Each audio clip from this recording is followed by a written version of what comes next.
Hi, I'm Doug Donnelly, and you're watching Cecil TV. We're here this evening with County Councilman Bill Coutz to talk about something that perhaps hasn't gotten as much attention as the candidates, but there are 5 charter amendments on the ballot that voters will have to decide to either approve or disapprove. So I thought it would be useful for us to review them. So welcome, Bill. Thank you, Doug. Appreciate that. Let's get started. Well, I appreciate that. I think you're exactly right. These are very important. Charter government has been in existence now since 2014, and we've come a long way, but we've also found that there are some things within the charter that need some adjustment, need some tweaking. So council set out to identify some areas that we saw as priorities and work through that in council, legislative and work sessions, and came up with, whittled it down and came up with 5 charter amendments that we'd like to see on the ballot. As I recall, there was a lot of discussion. We started out with double digits. Yes, yes. Yes. We prioritize things, and we know that there are still other amendments that need to be taken a look at and identified, and also decided upon how they're worded and the language that's used to bring those amendments to the public as well. So any charter amendment has to be brought to the public through referendum, and that's why we started with quite a few and whittled it down to these 5. And we thought that these were the top priorities and had the biggest impact on how charter government worked here in Cecil County for the constituents of the county. Right. So in 3 of them are very much about the nomination of individuals either to fill vacancies or to be on the redistricting council. Absolutely.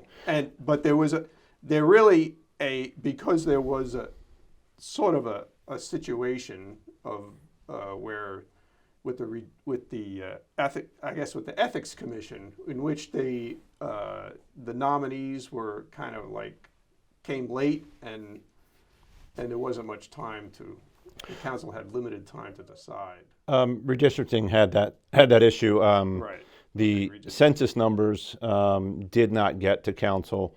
Did not get to the county, actually, for an extended period of time after we were expecting them in April.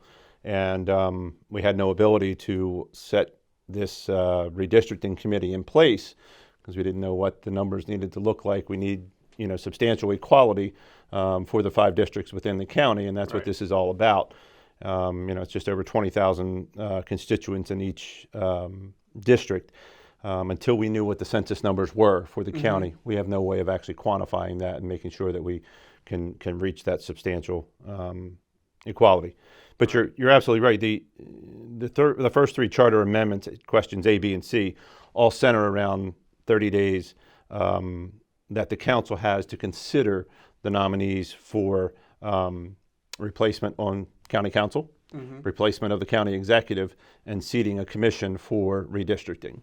Right. What we did was actually sit down and come up with a way to clarify what is in the charter so that we had adequate time to go over the nominees that were presented to us for the 30 days after we've received them. This gives us time to interview the nominees, vet the nominees, actually consider who was best suited for the position that we're looking at the time. Right. So we've never had to fill a county executive vacancy, but we have had to fill a county council vacancy just in the last year. Just in the last year, correct.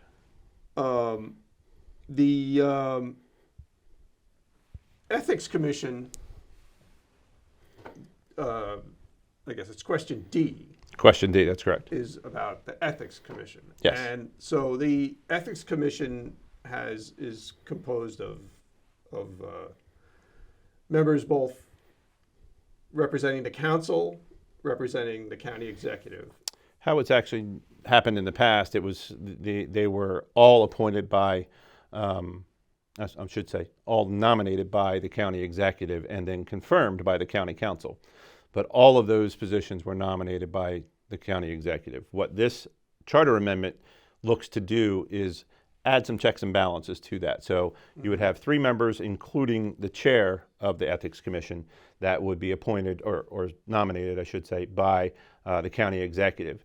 The other 2 members would be nominated by county council, so that there is no one branch of government that has total control over the Ethics Commission. We found that to be very, very important, because if you load the commission from one branch or the other, obviously there is an advantage to that branch of government having selected all of the people that serve on that committee. We're looking for checks and balances. We're looking for ways to balance county government so that all the branches of county government have a fair and equal representation on that commission. Right. But there's also the presence of the county attorney Yes. there. Yes. The county attorney would actually advise the county council, I'm sorry, the Ethics Commission, and in, I guess, lieu of another way of saying it, would have influence over them. Right. Really kind of unavoidable, because the Ethics Commission does need legal representation. They do need legal advisement, and they need someone to advocate for them legally. We understood that, and that's why we felt it was very important to make sure that county council had a say in the nominations for those positions. We had a situation a few years ago, just a couple years ago, when the entire Ethics Commission was fired, cleaned house. They do serve staggered terms, which became part of the concern, that we cleaned house with people that were not at the end of their terms. Right. Legally, it was possible for the county executive and the administration to do that. We understood that, but we're looking for a better way for that commission to be formed, that commission to be filled, and council still has the opportunity of confirming those nominations, but we just don't want it to be a single-sided nomination process. So when do the terms start to become staggered? They are staggered still at this point in time. So you had people that filled positions that had shorter terms left on their term than you did other people that were put on the commission at the same time. That's where it really became troublesome. Right. And there was also some concern. One of the nominees was not confirmed by council. There was some back and forth between council, our attorney, and the administration's attorney about the fact that that person was not confirmed, and the county administration's attorney determined that because we had not voted that person down, that we had just not confirmed them, then they were automatically confirmed and they were placed on the Ethics Commission. 30 days ran out. Correct. Right. So we want to eliminate those kinds of situations where loopholes may exist just because it wasn't thought of in the writing of the charter. Right. Surely, as we go forward, there are going to be other charter omissions. It's a living document. Yes. And then we have question E, which is a bit more complex. Yes. This is about creating a review board for expenditures, contracts, purchases of real estate, contracts exceeding $100,000. Yes.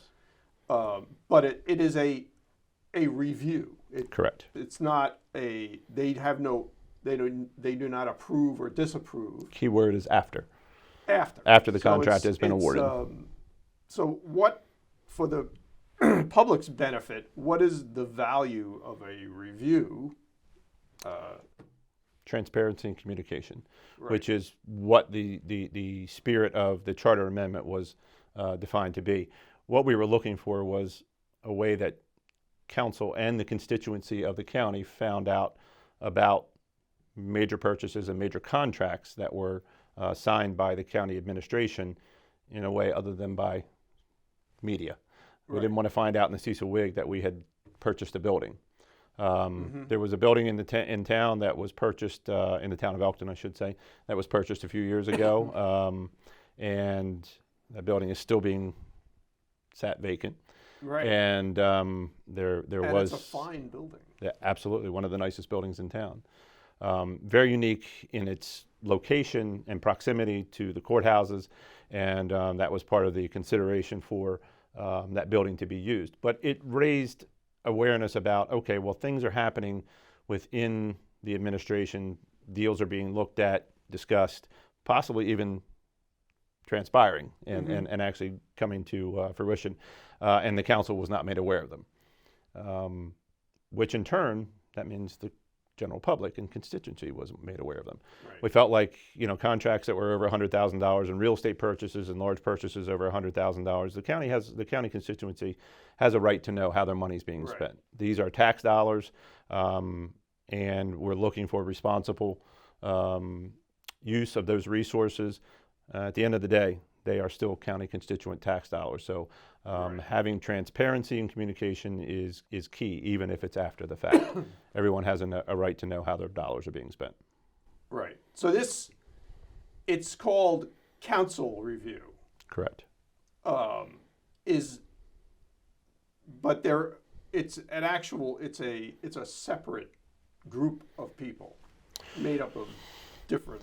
It is. We started out with looking at some of the other counties, how they handle things, and there are review boards that actually review purchases and contracts prior to them actually being executed. And there was a resistance within the administration because of bureaucracy and slowing down processes, and maybe information being disseminated about deals that hadn't been consummated yet, and there was concern that we could lose opportunities on those, and we understand that. I think this is a good first step. I think eventually we will probably want to take a look at moving forward with something a little bit more beforehand rather than just everything after. Right. But this is a good step in the right direction, lets the county conduct their business without slowing it down in any way, shape, or form, but it also lets county council and the constituents of Cecil County know exactly how their tax dollars are being spent. So the public will find out about the work of this group by attending the public session, or will there be a report? The intention is a report would be generated from that. How that's disseminated has not been determined yet. Okay. One of the things I'd like to make sure everyone's aware of, Doug, is these ballot questions, these charter amendment ballot questions are available on the Cecil County government website at www.ccgov.org/government/county-council. It's on the right-hand side. You'll see it.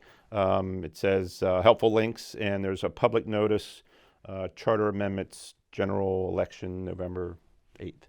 So if you're unsure about exactly what these amendments mean, how they impact you, I would suggest, and I would encourage everyone to actually go on and read the amendments, the charter amendments. They impact your charter government, and the intention with these amendments is to make charter government operate more efficiently and be more transparent to the people that voted to put charter government in place. Let's make sure that we improve it as we can. Good. Sounds good. County Councilman Bill Coutz, Thank you, Doug. thank you for being here. Thank you for having me. Always a pleasure, Good sir. to see you. Thank you. We'll see you.